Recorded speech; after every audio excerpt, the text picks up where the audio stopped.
ये कहानी शुरू होती है मंगोलिया के डेजर्ट से। ये ईस्ट एशिया का सबसे बड़ा रेगिस्तान है। यहाँ पर एक कंपनी आई होती है जो यहाँ पर तेल निकालना चाहती थी, लेकिन उनकी इन्फॉर्मेशन गलत होती है। यहाँ पर कोई तेल नहीं होता और ये अब सब के सब वापस जा रहे हैं। इन सब को वापस ले जाने के लिए यहाँ पर एक प्लेन भेजा गया है जिसके पायलट का नाम फ्रैंक होता है। उसके साथ उसका को पायलट भी होता है। ये दोनों के दोनों यहाँ पर जितना भी सामान है और जितने भी एम्प्लॉयज हैं, इन सबको लेकर यहाँ से बीजिंग जाएंगे। ये सब के सब प्लेन में बैठ जाते हैं और बीजिंग के लिए निकल पड़ते हैं। और तभी इस बहुत बड़े रेगिस्तान में तूफान आना शुरू हो जाता है। फ्रैंक का जो को पायलट होता है वो बोलता है कि हमें क्या करना चाहिए। फ्रैंक कहता है कि अगर हम वापस गए तो हमें फ्यूल के लिए इंतजार करना पड़ेगा, क्योंकि दोबारा उड़ान भरने के लिए हमारे पास फ्यूल नहीं है और उसमें कितना वक्त लगेगा मुझे नहीं पता, इसीलिए हमें आगे बढ़ना होगा। इसके बाद फ्रैंक अपने प्लेन को और भी ऊपर ले जाता है ताकि वो रेत के तूफान से निकल पाए, लेकिन यहाँ पर इनका प्लेन ओवरलोडेड होता है। ये तूफान में फंस जाते हैं। साथ ही साथ ये रेडियो से राब्ता करने की कोशिश भी करते हैं, लेकिन इनका राब्ता नहीं हो पाता और रेत की वजह से इनका एक इंजन खराब हो जाता है। फ्रैंक कहता है कि मुझे इमरजेंसी लैंडिंग करनी होगी और वो इमरजेंसी लैंडिंग करने के लिए प्लेन को नीचे उतारना शुरू कर देता है। लेकिन ये लैंडिंग इतनी आसान नहीं होती क्योंकि आगे उसे कुछ भी नहीं दिख रहा होता और जैसे ही प्लेन और नीचे उतरता है तो उनके प्लेन का पिछला हिस्सा एक चट्टान से टकराता है, जिस वजह से पीछे का दरवाजा खुल जाता है। इनमें से एक पैसेंजर उड़ जाता है और उसकी मौत हो जाती है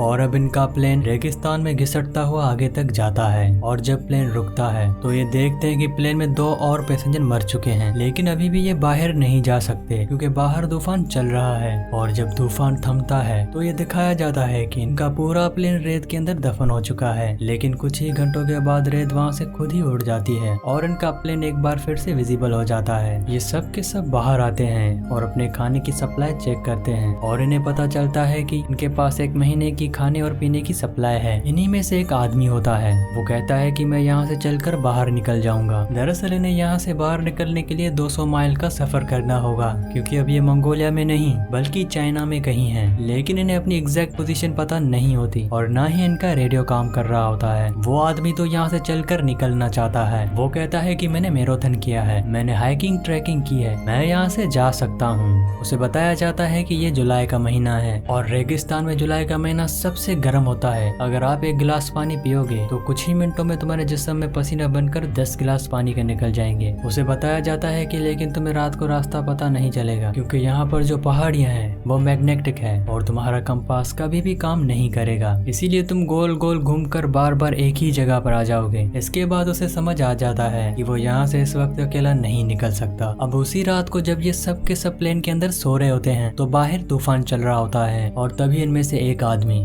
जिसका नाम डेविस होता है वो बाहर टॉयलेट करने के लिए जाता है और जब वो वापस आ रहा होता है तो उसका पैर पत्थर से टकराता है, जिसकी वजह से वो रेत से लुढ़कता हुआ नीचे की ओर चला जाता है। तूफान में चारों तरफ उसे कुछ भी नजर नहीं आ रहा होता और ये रास्ता भटक जाता है। हालांकि वो मदद के लिए चिल्लाता भी है, लेकिन कोई भी उसकी आवाज नहीं सुन पाता। सुबह जब सब उठते हैं तो वो देखते हैं कि उनका एक साथी डेविस गायब है। वो उसे चारों तरफ ढूंढने की कोशिश करते हैं, लेकिन उसका कुछ भी पता नहीं चलता क्योंकि वो रेत में दफन हो चुका होता है। पर इस बात से सब के सब परेशान होते हैं, इसीलिए इनमें जो लेडी होती है वो पायलट फ्रैंक के पास जाती है। वो फ्रैंक से पूछती है कि कोई हमें यहाँ पर बचाने आएगा, इसके कितने % चांसेस है। फ्रैंक कहता है कि सिर्फ 5%, लेकिन हम यहाँ से निकल नहीं सकते क्योंकि हम रेगिस्तान के बीचों बीच में हैं। हमारे पास खाना और पानी बहुत कम है और इतने कम खाने और पानी के साथ अगर हमने चलना शुरू किया तो ये सब का सब 2 दिनों में ही खत्म हो जाएगा और हम में से कोई भी बच नहीं पाएगा। हालांकि इस बात के चांसेस बहुत कम है कि कोई हमें यहाँ पर ढूंढने के लिए आएगा, लेकिन मैं ऑप्टिमिस्ट हूँ, इसीलिए मैं यहाँ पर इंतजार करना प्रेफर करूंगा। वहीं बाहर जो लोग होते हैं धीरे धीरे उनकी उम्मीदें टूटना शुरू हो जाती हैं कि कोई उन्हें यहाँ पर लेने के लिए नहीं आएगा। इसीलिए इनमें से 2 लोग यहाँ से जाने का फैसला करते हैं और साथ ही अपने साथ कुछ पानी भी ले जा रहे होते हैं। तभी फ्रैंक कहता है कि यहाँ से पानी कोई नहीं ले जाएगा और पानी की वजह से इनके बीच में हाथापाई हो जाती है, जिस वजह से पानी गिर जाता है। यहाँ पर एक आदमी होता है जिसका नाम एलिट होता है। वो इनके पास आता है। वो कहता है कि मेरे पास एक आइडिया है जिससे हम सबकी जान बच सकती है। मैं कई दिनों से इस प्लेन को ऑब्जर्व कर रहा हूँ, हम इस प्लेन को रिबूट करके एक दूसरा प्लेन बना सकते हैं। फ्रैंक उससे पूछता है कि तुम प्लेन के बारे में क्या जानते हो। एडिट कहता है कि मैं प्लेन डिजाइन किया करता था। दरअसल एडिट के बारे में कोई भी ज्यादा नहीं जानता था क्योंकि वो उस कंपनी के साथ काम नहीं करता था जो मंगोलिया में तेल निकाल रही थी। वो एक दिन वहाँ पर आयरोस के बाद से पिछले 2 सालों से उन्हीं के साथ था। यहाँ पर एडिट के बारे में जानने के बाद सब शॉक होते हैं, लेकिन साथ ही साथ अब उनके अंदर एक उम्मीद भी है और वो सब तैयार हो जाते हैं कि वो इस प्लेन को रिबूट करेंगे, लेकिन फ्रैंक उनकी बातों से एग्री नहीं होता। वो कहता है कि ऐसा नहीं हो सकता। वो उसके लिए साफ साफ मना कर देता है और अगली सुबह इनमें से एक, जिसका नाम जेम्स होता है, वो यहाँ से निकल जाता है। तब यहाँ पर जो लेडी होती है वो उसे ढूंढने के लिए जा रही होती है। फ्रैंक उसे रोकता है। वो कहता है कि मैं जाऊंगा। फ्रैंक उसे ढूंढने के लिए निकल पड़ता है। वो उस पहाड़ी तक पहुंच जाता है जहाँ पर इनके प्लेन का एक पिछला हिस्सा टकराया था और प्लेन से जो आदमी गिर गया था, उस आदमी की लाश अभी भी वहाँ पर होती है, पर उसकी बॉडी पर उसके कपड़े नहीं होते।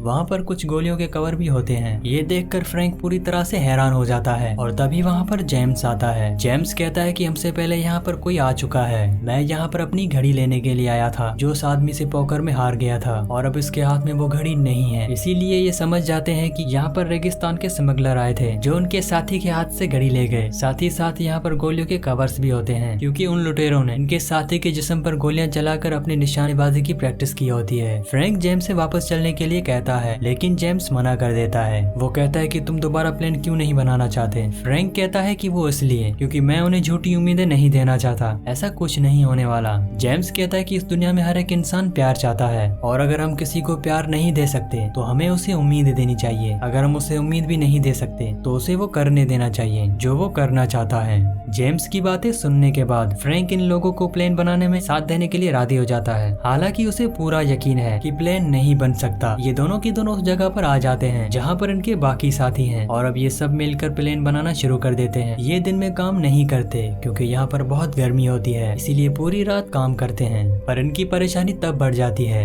जब एक रात इनका वो फ्यूल जो उन्होंने आग जलाने और जनरेटर चलाने के लिए रखा होता है उस पर वेल्डिंग करते हुए चिंगारियां गिर जाती है और एक बहुत बड़ा ब्लास्ट होता है। हालांकि इस ब्लास्ट में किसी की जान नहीं जाती, लेकिन इनका सारा का सारा फ्यूल बर्बाद हो जाता है। अब इनके पास उतना ही पेट्रोल जिस पेट्रोल से ये यहाँ से निकल सकते हैं, मतलब कि उतना ही फ्यूल बचा है जिस पेट्रोल से ये यहाँ से निकल सकते हैं। ये अब इसका इस्तेमाल नहीं कर सकते, इसीलिए अब इन्हें रात को नहीं बल्कि दिन में काम करना होगा। और दिन में यहाँ पर बहुत ज्यादा गर्मी होती है, लेकिन ये हिम्मत नहीं हारते। ये दिन में काम करना शुरू कर देते हैं और अब जब इन्होंने प्लेन को रिबिल्ड किया है उसमें इन्हें एक विंग को जोड़ना है और इनके पास एक ही मौका है। अगर ये विंग नीचे गिर गया तो ये कभी भी ऊपर नहीं आ सकते क्योंकि इनके पास इतने भारी सामान को उठाने के लिए क्रेन भी नहीं है। और अब ये उसे धीरे धीरे ऊपर से छोड़ना शुरू कर देते हैं, लेकिन तभी वो जंजीर टूट जाती है जिससे उन्होंने उस विंग को होल्ड किया है। वो विंग बहुत तेजी के साथ नीचे की तरफ घिसटता हुआ जाता है और वो सीधा प्लेन से टकराता है। इस बात से सब हैरान हो जाते हैं। प्लेन के अंदर पहले से ही इनका एक साथी होता है जिसे उस विंग को एक बोर्ड से जोड़ना होता है और तभी वो बाहर आता है। वो कहता है कि मैंने कर दिया। दरअसल जंजीर टूटने के बाद विंग जब फिसल कर प्लेन की तरफ गया था तो एग्जैक्ट उसी पोजीशन पर गया था जहाँ पर उसे जाना था। और उस विंग को जोड़ने के बाद इनके पूरे प्लेन का ढांचा तैयार हो जाता है और सबको अब उम्मीद है कि ये यहाँ से फ्लाई करके निकल जाएंगे। इसीलिए नाचना और एंजॉय करना शुरू कर देते हैं। साथ ही रेत भी हटा रहे होते हैं ताकि एक ट्रैक तैयार कर सकें और यहाँ से उड़ सकें। लेकिन ये सब इतना आसान नहीं है। एक दिन यहाँ पर इलेक्ट्रिक तूफान आ जाता है जिसमें बिजलियां गिरना शुरू हो जाती हैं और इनके प्लेन का जो विंग है उसके अंदर पेट्रोल है, इसीलिए वो सब वहाँ से भागकर दूर हो जाते हैं। लेकिन एलिट वहाँ से नहीं जाता क्योंकि वो किसी भी कीमत पर इस प्लेन को नहीं खोना चाहता। और जब उसके ऊपर बिजली गिरने वाली होती है तभी उसे फ्रैंक पकड़कर वहाँ से कूद जाता है, जिस वजह से उसकी जान बच जाती है क्योंकि अगर एलिट को कुछ हो गया तो उनमें से कोई भी नहीं है जो प्लेन को पूरा कर सके। ये सब इस प्लेन का नाम फीनिक्स रखते हैं। फीनिक्स असल में इजिप्शियन माइथोलॉजी के हिसाब से रेगिस्तान का एक ऐसा परिंदा है जिसे बहुत ही पावरफुल माना जाता है, लेकिन इन्हें अभी भी फीनिक्स पर मतलब कि अपने प्लेन पर बहुत काम करना है। अब धीरे धीरे इनका पानी भी खत्म हो रहा है। एक रात ये रेत की चट्टान से देखते हैं कि इनसे काफी दूर कुछ लोग हैं जो टेंट लगाकर वहाँ पर सो रहे हैं। असल में ये सब के सब स्मगलर होते हैं जो हथियारों के सप्लायर होते हैं, जो रेगिस्तान के रास्तों से हथियारों की सप्लाई एक कंट्री से दूसरी कंट्री में करते हैं। फ्रैंक कहता है कि हमें उनसे पानी की मदद मांगनी चाहिए, हालांकि एलियट मना करता है। लेकिन फ्रैंक और उसके कुछ साथी वहाँ पर उन लोगों से पानी की मदद मांगने के लिए जाते हैं। फ्रैंक और उसका साथी पत्थर के पीछे छुप जाते हैं ताकि अगर कोई भी खतरा हो तो वो पीछे से हमला कर दें। इनके पास गन भी होती है और जब वो उन स्मगलर से पानी की मदद मांगते हैं तो इनमें से एक आदमी इन्हीं के आदमी पर गोली चला देता है। फ्रैंक और उसका जो साथी होता है वो पीछे से उन पर गोलियां चलाते हैं और उनके आदमियों को मार देते हैं, लेकिन एक स्मगलर वहाँ से भागने में कामयाब हो जाता है। हालांकि फ्रैंक के पास मौका था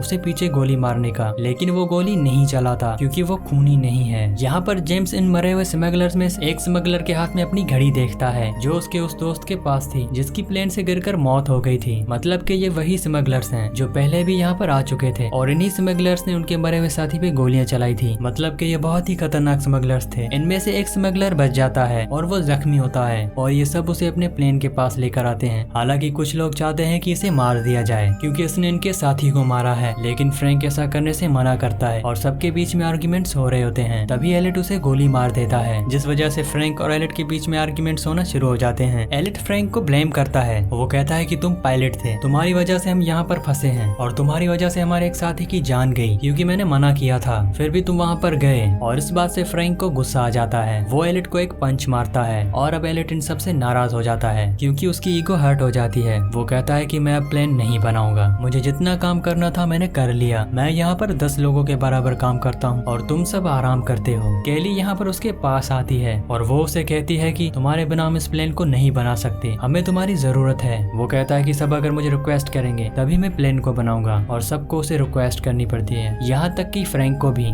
फ्रैंक कहता है कि तुम यहाँ के बॉस हो, प्लीज इस काम को खत्म करो। इसके बाद एलिट मान जाता है। एक बार फिर से ये सब के सब प्लेन के काम को खत्म करने में जुड़ जाते हैं। एक दिन ये दूरबीन से देखते हैं कि जो स्मगलर यहाँ से भाग गया था वो अब अपने साथियों के साथ यहाँ पर पहुंच चुका है, पर वो लोग आगे नहीं बढ़ते क्योंकि वो जानते हैं कि इनके पास हथियार है। दरअसल स्मगलर्स के जो हथियार थे वो अब इन्हीं के पास है, लेकिन इन स्मगलर्स को ये पता है कि इनके पीने का पानी और खाना बहुत जल्द खत्म हो जाएगा और जब ये पूरी तरह से कमजोर हो जाएंगे तभी वो उन पर हमला करेंगे। वहीं अब ये और भी ज्यादा जोरों शोरों से अपना काम करना शुरू कर देते हैं और इनका काम खत्म हो जाता है। और तभी फ्रैंक को एक मैगजीन मिलती है जिसमें कई सारे प्लेन्स के मॉडल्स होते हैं और इन्हीं मॉडल्स को देखकर एलिट ने इस प्लेन का मॉडल बनाया होता है। पर यहाँ पर सबको पता चलता है कि एलिट जो प्लेन्स बनाता था दरअसल वो बच्चों के प्लेन्स थे, वो छोटे छोटे मॉडल्स बनाया करता था। हालांकि वो उड़ने वाले होते थे, लेकिन आज तक कभी भी उसने एक बड़ा प्लेन नहीं बनाया। इस बात से सबको गुस्सा आ जाता है, खास तौर पर अयान को, जो एलिट के सर पर गन तान देता है। वो कहता है कि तुम इतने हफ्तों से हमें बेवकूफ बना रहे हो, ये प्लेन कभी नहीं उड़ने वाला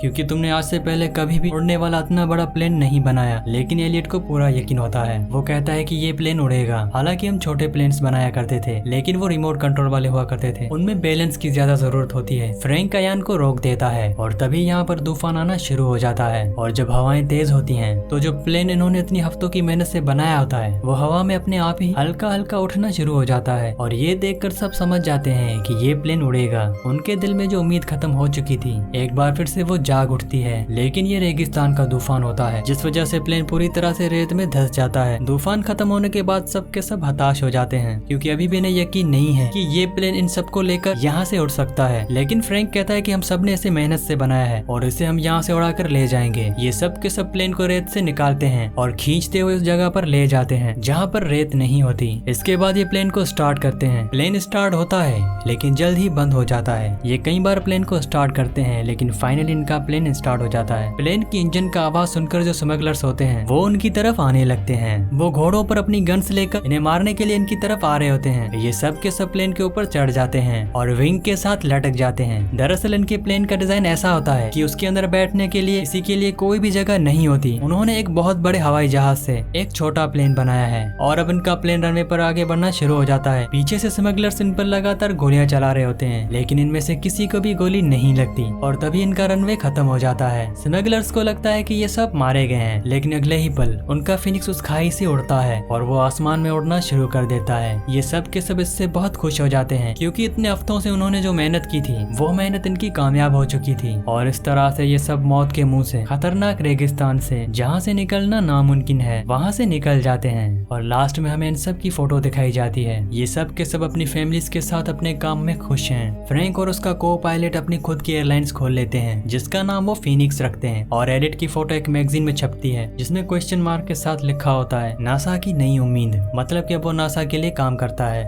इसी के साथ इस कहानी का एंड हो जाता है। नेक्स्ट मूवी आप कौन सी देखना चाहते हैं मुझे कमेंट्स में लाजमी बताइएगा और अगर आप लोगों ने हमारे चैनल को सब्सक्राइब और वीडियो को लाइक नहीं किया तो जल्दी से कर दें।